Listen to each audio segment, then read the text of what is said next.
This year we salute 4 individuals and a group who have significantly contributed to the reputation of this university through accomplishments in their professional fields. These inductees will join 26 previous honorees who have been similarly recognized.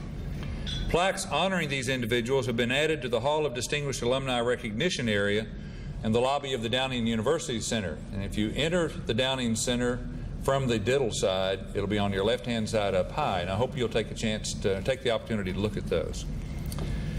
Rick Wilson of Bowling Green, who is a member or part of the administration of Bowling Green Bank and Trust, and a member of the WKU Alumni Association, will assist with the presentation of awards. So, Rick, if you'll start making your way up, we'll be prepared.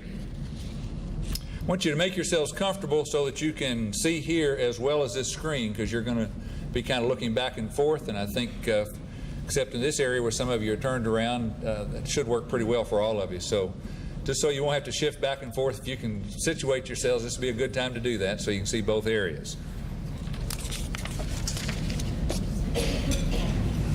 Our first inductee, Dr. Thomas C. Cook, a native of Rich Pond, earned a bachelor's degree from Western in 1947. And following a stint in the United States Navy, he pursued a career in physics that led to his being one of America's most decorated nuclear weapon physicists. He has been recognized as a winner of the E.O. Lawrence Award for meritorious contributions in the field of atomic energy and was awarded the United States Department of Energy's Distinguished Associate Award in 1986. Our first inductee, Dr. Thomas C. Cook, Jr. He's someone who does things right. Graduating from high school at 16, Dr. Thomas Cook earned his bachelor's from Western Kentucky University at 20, earned his master's at 22, and his doctorate at 24. The new doctor began at Sandia Laboratories in Albuquerque, New Mexico, working on one of the nation's most cautioned projects, the nuclear weapon. In 1954, he published The Cookbook, a Bible on the effects of nuclear weapons in high altitudes. From there, it was nothing but success. My career started about the beginning of the Cold War, and it ended about the end of the Cold War when the Russians collapsed, so in a way we won.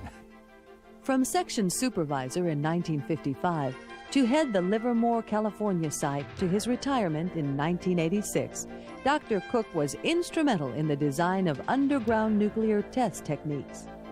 At the time, the Soviet Union was surpassing the United States in missile capability. That just made Sandia and its employees more motivated. You know, the necessary thing was to be sure that we could withstand a first strike by the Soviet Union and still retaliate in such a manner that we could completely wipe them out, and they knew it. So our forces not only had to be pretty powerful, but they had to be very survivable, because it was never the plan of the United States to do the first strike. So the vulnerability, survivability of strategic forces was a major thing. He served on several national advisory panels, but perhaps the accomplishment Cook endears the most is the E.O. Lawrence Award, which recognizes meritorious contributions in the field of atomic energy. It wasn't always set in stone that Dr. Cook would even get into science. In fact, he says it was accidental. And a friend of mine who played in the dance orchestra with me, his name was Sam Tinsley, and he was a couple of years older than I. And I didn't have any idea what I wanted to take. Hadn't taken any physics in high school. And Sam said, well, Tom said you ought to take physics, says it's sort of interesting and not too hard, and you ought to just try it. And so I did, and that was my first physics course. Actually, I was a chemistry major until I went to the Navy about midways of my college career. I was a junior at Western when I finally became 18. I graduated from high school at 16. Went in the Navy at 18, spent a couple of years, and then came back and 1 year finished my bachelor's degree at Western. Western's motto, "The Spirit Makes the Master," brings back some special memories for the 1947 Western grad. Well, I think of Henry Hardin Cherry. I mean, you know, he was always the local town hero, and when I was in about the second grade, we all brought our pennies and nickels to school to help contribute to put the statue up there. So I always think of Henry Hardin Cherry. He was certainly a certainly the influence in getting Western brought up from a rather small local 2-year school into a status that's been quite successful and recognized lots of places. The Golden Gates may have lured Dr. Cook away from Kentucky, but his love for Western keeps him here in spirit, the same spirit that makes the master. 1996 Hall of Distinguished Alumni honoree, Dr. Thomas Cook.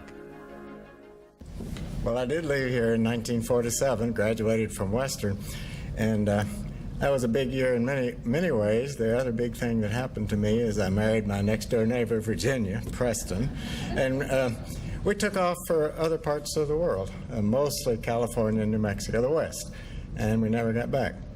But, you know, President Meredith wrote a nice little article in the Alumni magazine, which most of you get since you're alumni. It's about reconnecting. Well, when you go to New Mexico and California, you really do disconnect, and you disconnect not only from Western, but from many friends and relatives that are around here today. And his article, which is a very nice article, Tom, talks about the nice things about reconnecting.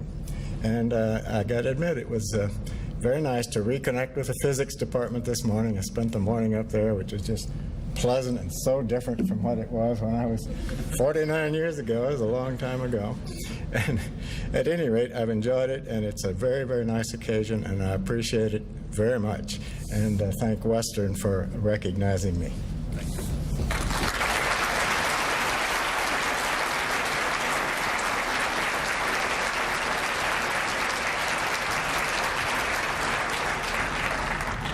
Physics wouldn't be too hard, right?